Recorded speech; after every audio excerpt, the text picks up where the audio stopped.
Hello everyone, I'm Paul and this is problem 2657. Find the prefix common array of two arrays.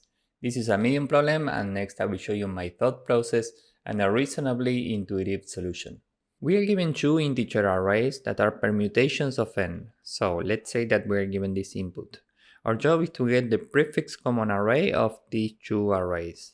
A prefix common array is an array that's equal to the count of numbers that are present at or before the index I in both A and B. Let's see what this means. We need to build this prefix common array. This is nothing but an array of the same length, in this case 4. We start from index 0 and at each index we need to store the count of numbers that are present at or before the current index. So we draw a line here and check what numbers are present in both arrays. Here these two numbers are different, so we put 0.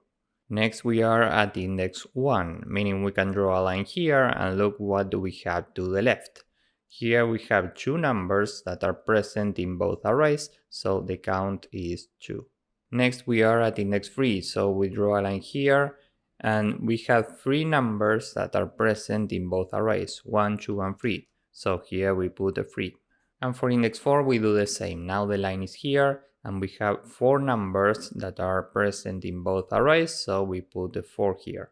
And this is what we have to return. Down here we have the constraints and we know that these two arrays can have a length of up to 50. This means that we can think in terms of big O of n cubed. Now here I will show you a solution that runs in big O of n. So let's see how this works. We can solve this with 3 sets and the array for the result, of course. We have one set for the numbers that we have already seen in A, another one for B, and another one to keep track of the numbers that we have already seen in both arrays at every step. So we start from index 0, which means that we are looking at these two numbers. We can add 1 to set for A and 3 to set for B. And the key now is that we can check if we have this number in the set for B and this number in the set for A. Because if any of this is true, we can add the corresponding number to this set both. In this case, we don't have 1 in this set and we don't have 3 in this set. So we can add 0 to the result and continue. And maybe you're wondering, why do we use sets instead of arrays? Well, because here we can store only unique values. When we get the length of this to store the corresponding result, we don't have repeated values here. And we can do lookups on these two sets in big O of 1, which is very efficient. Next we are at index 1, so we are looking at these two numbers. We need to add a 3 here and a 1 here. And we are checking if we have a 3 in this set and a 1 in this set. We have a 3 here, so we add 3 to both, and we have a 1 here, so we add 1. Now the length of this set is 2, so we go to the result and add 2. Next we are at index 2, so we are looking at these two numbers. We need to add a 2 here and another 2 here.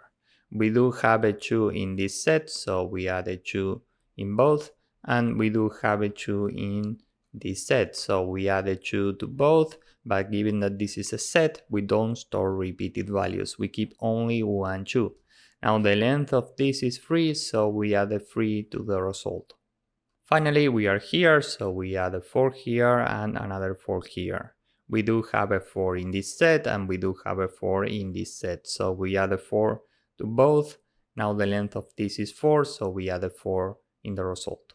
Now we have already iterated every index, so this is the final array. And by doing this, we solve the problem in big O of n, time and space complexity. Why? Well, because we go through n indices and these 4 data structures can have lengths of up to n. So this is overall time and space. Now with this in mind, let's go with the code. First, we can say that n is the length of the array A, and we need 3 sets. Set A is empty, set B is empty, and set for both is empty. We have a result that's initially empty, and now we can say for every index in range n, first we need to add the values to the sets, so set a dot add, we take the value for A, And we do the same for B. So this is B and this is B. Now, we can check if we have the value for the array A in the set for B. In this case, we can add to both the corresponding value. And we can do the opposite. If we have the value for the array B in the set for A, both dot add BI. Okay? And now every time result dot append the length of both. And that's it. Now we can go down here and return result. So let's submit this and see if it works. As you can see, this works and it's very efficient. So if you found this useful, please drop a like, subscribe, and see you in the next one. Bye bye.